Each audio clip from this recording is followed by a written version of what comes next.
sadri wa yassir li amri wahlul 'uqdatam min lisani yafqahu qawli. Amma ba'd. Alhamdulillah ala nikmatil Islam, alhamdulillah ala nikmatil iman, wa kafa biha min ni'mah.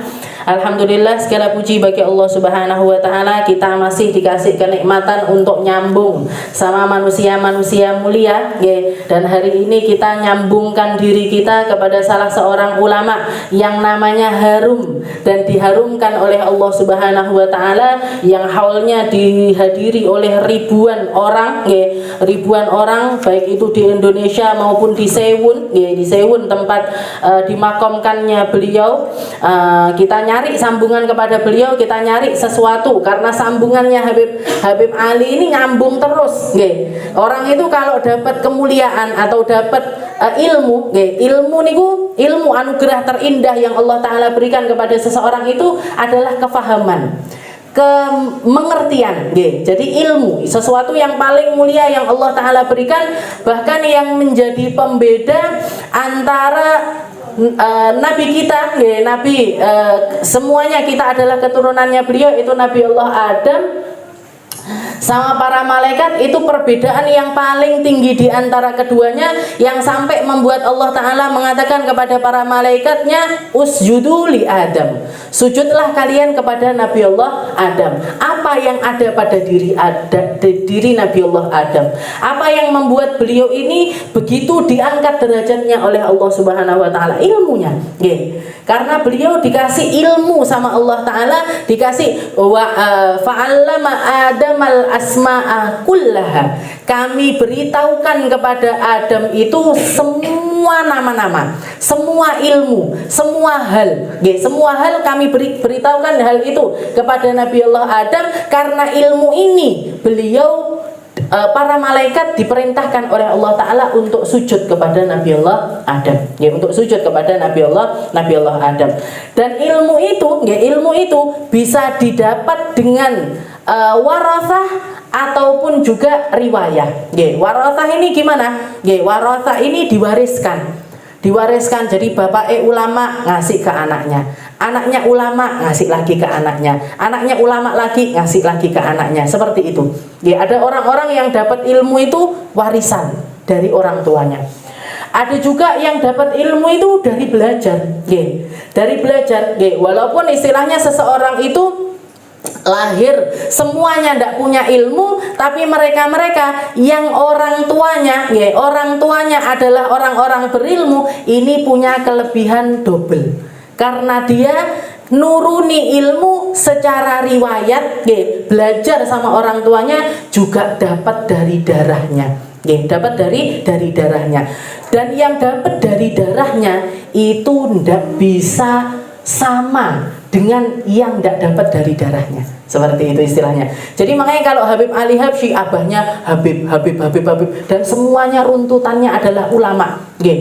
Ibunya penghafal Al-Quran, bapaknya penghafal Al-Quran. Ibunya ahli hadis, bapaknya ahli hadis. Ibunya ahli fikih, bapaknya juga ahli fikih. Begitu juga dengan kakeknya, begitu juga dengan kakek-kakeknya, begitu juga dengan kakek-kakeknya, sampai kepada Sayyidina Husain, sampai kepada Sayyidina Ali bin Abi Thalib, sampai kepada Nabi Muhammad SAW. Makanya Imam Syafi'i pernah mengatakan, kalau kamu sudah dapat, kalau kamu nemu seorang yang memiliki keilmuan sekaligus dengan nasab yang tinggi, nyambung sampai kepada Rasulullah Sallallahu Alaihi Wasallam, maka pegangi orang itu seerat-eratnya. Karena kamu mungkin tidak akan mendapatkannya di tempat orang lain, karena kamu mungkin tidak akan bisa merasakan rasa yang bisa kamu dapatkan dari golongan tersebut, rasa yang tidak dimiliki oleh golongan-golongan yang lainnya. Jadi kalau ketemu guru dari kalangan habaib, setelah itu mereka juga turunannya orang-orang mulia, maka ini kemuliaan yang semulia-mulianya kemuliaan.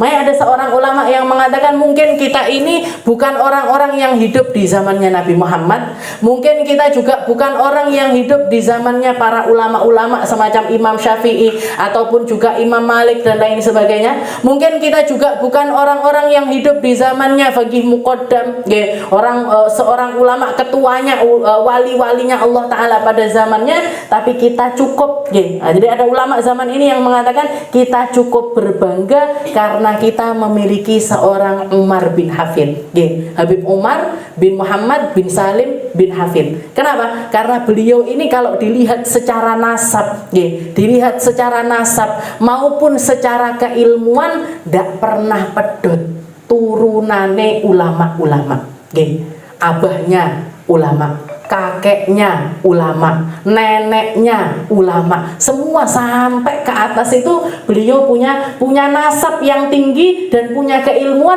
yang didapatnya itu bukan cuman dari ulama-ulama lain, tapi porsi terbesar yang mendidik Habib Umar paling besar ini adalah abahnya sendiri.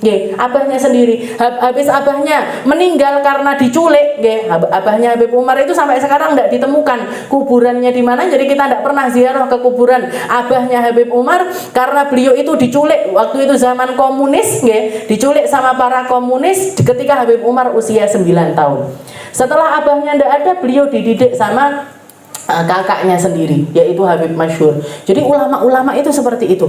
Dan kalau kita ketemu ulama selain punya ilmu tapi juga punya nasab, pegangi mereka erat-erat, karena kamu mungkin tidak akan bisa ngambil ilmu atau rasanya ilmu atau pemahaman ilmu seperti yang kamu dapatkan dari mereka yang tidak akan kita temukan di tempat-tempat yang lainnya. Jadi ini kemuliaan yang luar biasa besar. Jadi yang kita lakukan ini nyari sambungan, nyari sambungan sama Habib Ali Habsyi, nyari sambungan sama imam-imam, nyari sambungan sama keluarga-keluarganya Nabi Muhammad sallallahu alaihi wasallam. Ila anqal, kita sampai kepada firman Allah Ta'ala yang mengatakan wa idh qulna lil malaikati isjudu li Adam fasajadu illa iblis kana minal jin fa fasaqa an amri rabbih afatattakhidunahu wa dzurriyyatahu awliya'a min dunillah. Jadi di sini dikatakan setelah Allah Ta'ala mengajarkan kepada kita bagaimana kita mengolah rasa tentang kehidupan duniawi, apa yang harus kita lakukan tentang perkara-perkara yang kita ini masih tinggal di dalamnya. Setelah itu Allah Ta'ala ingin menceritakan tentang kita kepada satu peristiwa yang menjadi penyebab dari terhalangnya seorang makhluk dari rahmatnya Allah Ta'ala, dari rahmatnya Allah Subhanahu wa Ta'ala. Jadi ini loh penghalang kamu untuk menjadi baik yang paling besar, pencegah kamu untuk melakukan kebaikan yang paling besar, pencegah kamu untuk bisa taat kepada Allah Ta'ala yang paling besar, karena di dalam dirimu ada rasa-rasa yang sama dengan rasa yang dirasakan seorang makhluk yang diusir oleh Allah Subhanahu wa Ta'ala. Jadi Allah Ta'ala mengatakan di sini wa qulna lil malaikati wa idh qulna lil malaikati isjudu li Adam. Ketika Allah Subhanahu wa Ta'ala memerintahkan kepada para malaikat untuk sujud kepada Nabi Allah Adam, fasajadu, maka mereka pun semuanya sujud kepada Nabi Adam illa iblis, kecuali iblis. Kana minal jin, dan iblis ini adalah keturunannya jin. Keturunan dari makhluk yang bernama jin. Jadi bumi yang kita tempati sekarang ini, sebelum ditempati oleh makhluk yang namanya manusia, sudah pernah ditempati oleh makhluk yang bernama jin. Jadi dunia ini dulunya dikuasai sama jin. Tapi karena ketika mereka tinggal di atas muka bumi ini, bikin kerusakan, bunuh-bunuhan. Jadi dua maksiat terbesarnya jin itu adalah bikin kerusakan di atas muka bumi ini dan juga saling membunuh, saling membunuh antara para jin. Berarti jenenge pertumpahan darah napa mboten? Iya. jinnya apa duwe darah? Mungkin, nggih.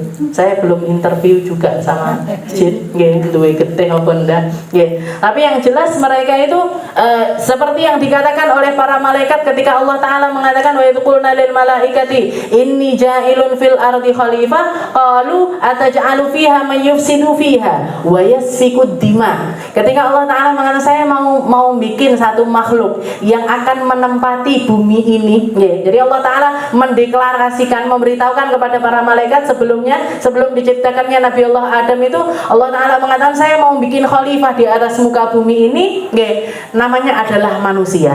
Maka para malaikat itu protesnya seperti ini, mereka mengatakan ya Rabb, ataj'alu fiha may yufsidu fiha wa yasfikud dima. Apa mau diulangi lagi sejarah punahnya para jin? Karena mereka bikin kerusakan di atas muka bumi ini dengan melakukan perpecahan serta pembunuhan. Yasfikud dima. Safkud dima itu pertumpahan darah. Berarti jinnya yang duwe darah. Karena malaikat tahu kalau mereka itu berdarah. Nah, setelah dikatakan semacam itu, Allah Ta'ala mengatakan saya ini a'lamu ma la ta'lamun, saya maha tahu dengan sesuatu yang kalian tidak ketahui. Nah, ini perbedaannya. Kalau jin, para jin dulu ketika tinggal di atas muka bumi ini, mereka tidak dikasih ilmu, tidak ada utusan-utusan kepada mereka. Tidak seperti kita para manusia yang diutuskan para nabi, diutuskan para rasul, dijaga dengan kitab-kitab yang akan selalu bisa kita baca, yang akan selalu bisa kita pelajari. Ini yang tidak diberikan, yang tidak Allah Ta'ala berikan kepada para jin. Maka sama Allah Ta'ala jin ini, peradabannya para jin ini dimusnahkan, mati semuanya, dihabiskan semuanya oleh Allah Ta'ala illa iblis, kecuali iblis. Jadi iblis itu pemenang pada zamannya, makhluk yang paling mulia pada zamannya, sebelum manusia eksis. Jadi dia sudah eksis duluan, bahkan diselamatkan sama Allah Ta'ala. Kenapa? Karena walaupun tidak ada utusan, walaupun tidak ada nabi serta rasul yang diutuskan kepada mereka, tapi ternyata iblis ini punya istilahnya kesadaran untuk tetap patuh kepada Allah Subhanahu wa Ta'ala. Makanya sampai dikatakan iblis itu dulunya sudah pernah sujud di seluruh alam semesta ini. Gak ada satu jengkal pun tempat di atas muka bumi ini maupun di atas langit sana kecuali iblis ini sudah pernah sujud di sana. Bahkan para ulama mengatakan kalau dihitung-hitung lamanya iblis untuk taat kepada Allah Ta'ala ini lamanya lebih dari 7.000 tahun. Lek sujud, lek sholat, lek ibadah, lek patuh sama Allah Ta'ala lebih dari 7.000 tahun. Awake dhewe apa sampai? Wis lah ndak sujud neng gon-gon kabeh. Umure yo paling mek sewidak 70 sampai 60 sampai 70 tahun aja. Istilahnya kalau kita perbandingannya sama iblis itu tentang masalah ibadah, kalah telak kita. Kalah telak untuk pantas jadi hamba-hamba yang menggembirakan Allah Subhanahu wa Ta'ala itu jauh sekali. Jauh sekali. Dia sudah pernah ibadah kepada Allah Ta'ala lebih dari 7.000 tahun. Sampai akhirnya ketika jin dimusnahkan semuanya, dia diangkat sama Allah Ta'ala ke atas langit dan disejajarkan makomnya dengan para malaikat. Makanya ketika dikatakan di sini wa id qulna lil malaikati isjudu li Adam. Kalau ada orang-orang yang mengatakan Allah, sebenarnya iblis itu tidak salah loh. Kan Allah Ta'ala nyuruhnya kepada malaikat. Sedangkan iblis bukan dari golongan malaikat.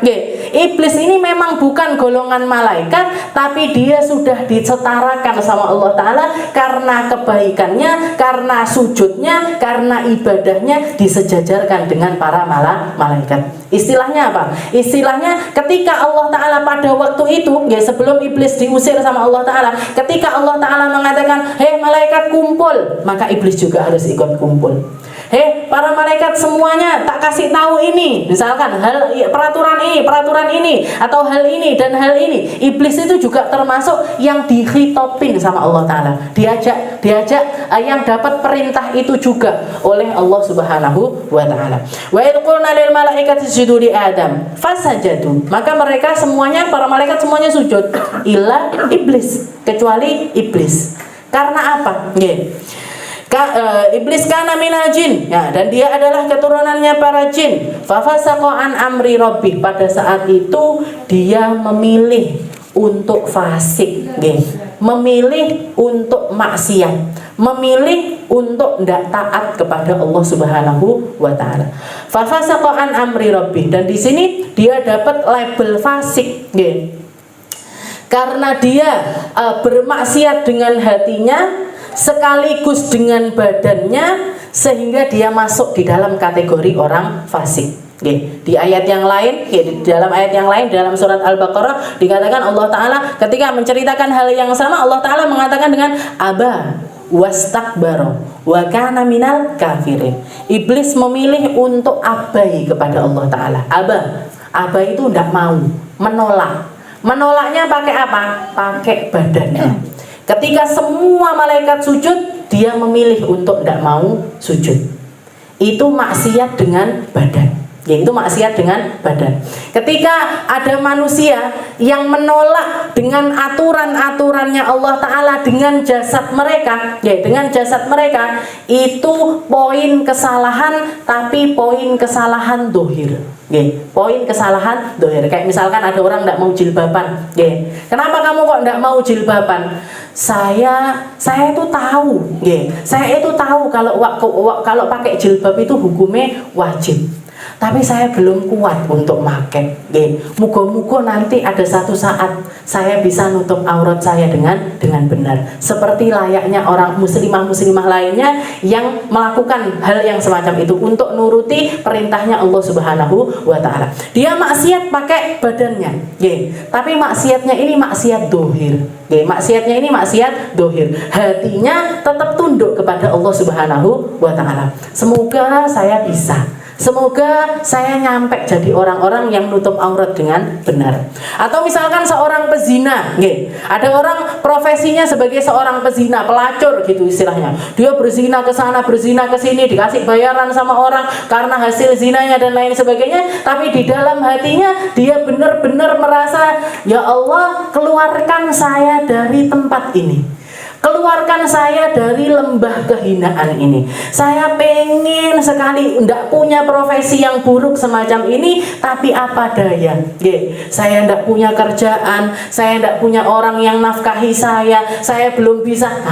Berarti apa maksiatnya? Maksiat dohir. Maksiat dohir ini selalu lebih rendah dosanya ketimbang maksiat batin, ketimbang maksiat dari dalam hati. Makanya ketika seseorang bermaksiat kepada Allah Ta'ala bukan karena bukan karena tidak mau, tapi karena tidak mampu. Karena tidak mampu, itu kesempatan untuk diampuni sama Allah Ta'ala itu sangat besar sekali. Sangat besar sekali. Nah, ini yang dilakukan sama setan ini, pertama dia nolak, tidak mau. Yang lain sujud, dia memilih untuk tidak mau sujud. Tapi ditambah lagi dengan maksiat hati. Apa itu? Istakbaro. Istakbaro itu dia menyombong. Setelah tidak mau sujud, dia memilih untuk menyombong di hadapan Allah Subhanahu wa Ta'ala. Bahkan mengatakan kepada Allah Ta'ala, ya Rabb, khalaqtani min narin wa khalaqtahu min tin. Kenapa saya harus sujud kepada Adam, sedangkan saya ini makhluk yang engkau ciptakan dari api, sedangkan Adam engkau ciptakan dari tanah. Bukankah api jauh lebih menarik ketimbang tanah? Bukankah api jauh lebih bagus ketimbang tanah? Kalau dilihat kan memang seperti itu. Anak kecil kalau dikasih mainan tanah sama dikasih mainan api, Muhammad ini misalkan nggak ngerti panasnya api, dikasih api sama dikasih tanah, sing didolanane api, nggih. Dikai kembang api, nggih. Jenengan kasih kembang api sama mainan tanah-tanahan, mesti milih kembang api. Kenapa? Karena lebih menarik, nggih, secara dohirnya. Nggih. Tapi ternyata secara kalau dilihat, nggih, api ditumpleki sama tanah mati, nggih. Sebenarnya kekuatan tanah ketimbang api. Jadi seperti itu. Jadi aba wastakbara, nggih. Karena dia melakukan maksiat dengan dohir serta batinnya, dohirnya maksiat, batinnya juga bermaksiat, fakana minal kafirin. Maka Allah Ta'ala memasukkannya di dalam kategori orang-orang yang kafir, kufur sama kenikmatan, kufur sama tidak tahu diri sama nikmat yang sudah Allah Ta'ala berikan kepadanya, tidak peduli, tidak peduli dengan nasib akhirnya, walaupun dia istilahnya tahu persis nanti tempat kembalinya adalah ke dalam neraka, tapi karena sudah terjangkit dengan rasa hati atau penyakit hati yang namanya sombong, dia pilih masuk ke dalam neraka ketimbang sujud kepada Nabi Allah Adam. Jadi di sini Allah Ta'ala pengen mengingatkan kepada kita betapa buruknya sombong, betapa kita harus sangat istilahnya mawas diri dengan percikan-percikan sombong yang ada di dalam diri kita. Ketika ada potensi untuk sombong, hendaknya langsung kita berantas, langsung dipateni. Kenapa? Karena yang sedikit ini kalau dibiarkan bakalan jadi besar. Kalau sudah besar akan membakar diri kita sendiri, akan membuat kita jadi makhluk-makhluk yang luar biasa, ndak patuh sama Allah Ta'ala, mau dituturi karo sopo yang tidak bakalan ngaruh karena sudah ada yang namanya sombong. Nah, sombong ini biasanya potensinya gandengan nih sama orang yang punya nasab, sama orang yang punya ilmu, sama orang yang punya harta, sama orang yang punya kecantikan, sama orang yang punya kekuatan, sama orang yang punya jabatan, biasanya gandeng, biasanya gandeng. Makanya kalau kita ini, sekarang kita belajar ini fungsinya apa? Kita cari tahu, ada ndak bibit-bibit kesombongan di dalam diri kita? Ada ndak bibit-bibit rasa congkak di dalam diri kita? Kalau ada, matikan sekarang juga. Matikan sekarang juga. Kenapa? Karena kalau ndak dimatikan, nasib kita akan sama dengan nasibnya iblis. Nasib kita akan sama dengan nasibnya iblis. Bahkan Allah Ta'ala tidak mau nerima ilmunya seseorang yang di dalamnya ada kesombongan. Allah Ta'ala tidak mau nerima sedekahnya seseorang ketika ada kesombongan. Allah Ta'ala tidak mau nerima amal baiknya seseorang ketika di dalamnya ada kesombongan. Tidak diterima sama Allah Ta'ala. Allah Ta'ala tidak mau ada rasa itu di dalam hati. Makanya Nabi Muhammad sampai mengatakan la yadkhulul jannah, la yadkhulul jannah man kana fi qalbi mithqala dzarrah minal kibir. Dan akan menginjakkan kaki di dalam surga orang-orang yang di dalam hatinya ada mithqala dzarrah. Mithqala dzarrah itu kecil sekali, sebiji debu, setitik debu dari kesombongan kok ada di dalam diri orang tersebut, tidak akan diizinkan sama Allah Ta'ala untuk masuk ke dalam surga. Untuk masuk ke dalam surga tidak diizinkan sama Allah Ta'ala. Jadi fafasaqa an amri rabbi, fafasaqa an amri rabbi, dan dia memilih. Ini orang fasik, orang kafir, itu mereka masuk di dalam golongan orang kafir dan orang fasik ketika maksiatnya dengan dua hal ini tadi. Dohirnya maksiat, batinnya juga maksiat. Batinnya maksiat, dohirnya tidak maksiat, juga dimurkai sama Allah Ta'ala. Dohirnya maksiat, batinnya tidak maksiat, juga dimurkai sama Allah Ta'ala. Tapi levelnya berbeda. Levelnya orang yang maksiatnya dohir saja, atau jadi paling rendah itu orang yang maksiatnya pakai dohir saja, tapi batinnya masih tetap pengen tunduk kepada Allah Ta'ala. Setelah itu level kedua, ketika yang lebih tinggi, lebih dimurkai sama Allah Ta'ala, ketika seseorang itu maksiatnya pakai batinnya, walaupun dohirnya tidak maksiat sekalipun. Sholat, karena apa? Karena pengen dipandang sebagai ahli sholat. Saya nyampaikan ilmu, kenapa? Karena pengen dipandang sebagai orang yang berilmu.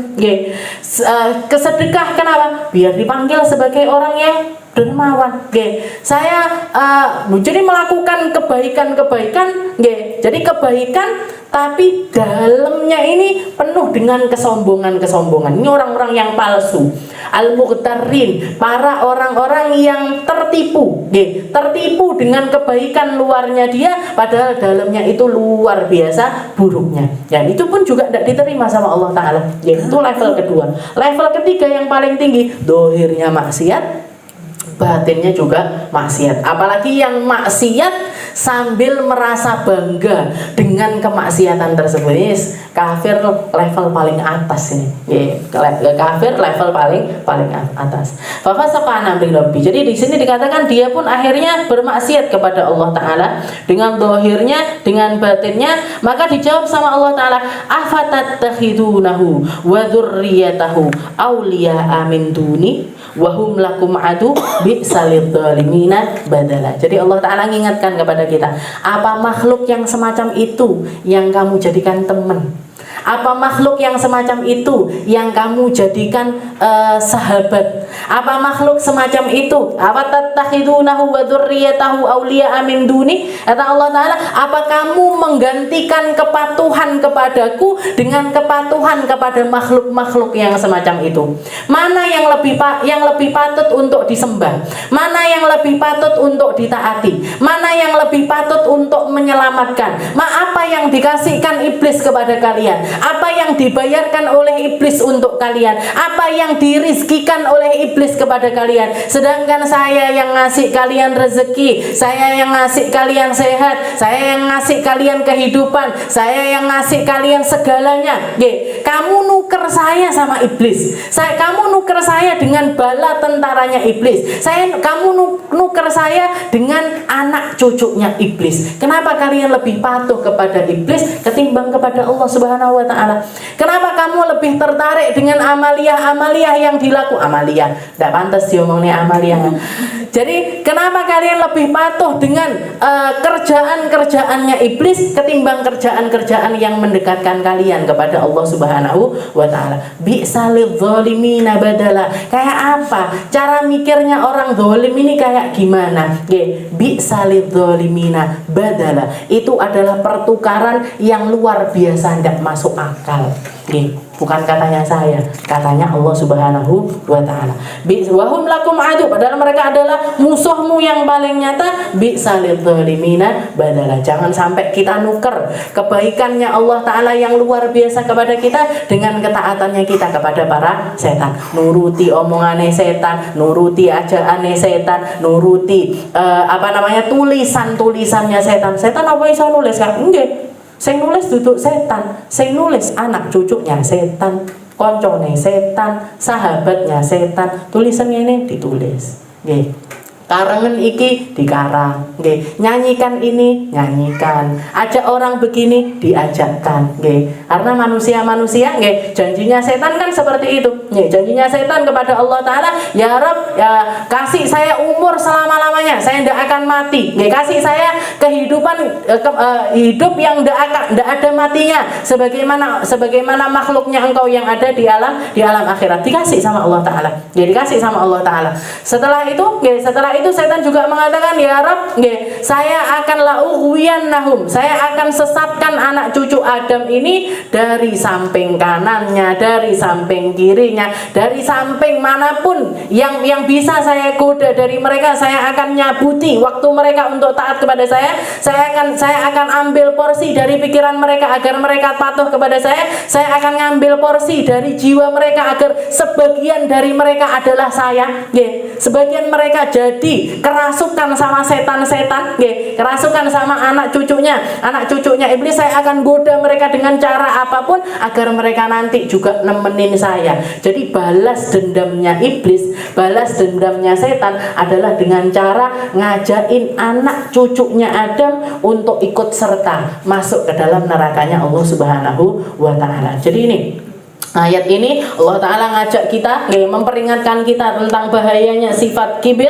nggih, bahayanya sifat sombong, bahayanya nggak patuh sama Allah Ta'ala, bahayanya ngikuti apa yang diperintahkan dan juga diajakkan setan kepada kita. Kita harus selalu mawas diri, kita harus tahu betul mana yang baik, mana yang tidak baik. Yang baik akan selalu membawa kita ke dalam surga, dan yang tidak baik akan selalu membawa kita ke dalam nerakanya Allah Ta'ala bersama-sama dengan para iblis. Betul berarti. Jadi seperti itu. Mugi-mugi bermanfaat, mugi-mugi bisa ngambil faedahnya sebaik-baiknya, mugi-mugi diistiqomahkan sama Allah Ta'ala, mugi-mugi dipanjang umurkan sama Allah Ta'ala agar selalu bisa berbuat baik dan menebar kebaikan dimanapun kita berada. Ala hadhihi niyah wa ala niyatin salihah wa ila hadratin Nabi Muhammad sallallahu alaihi wasallam bisirril Fatihah.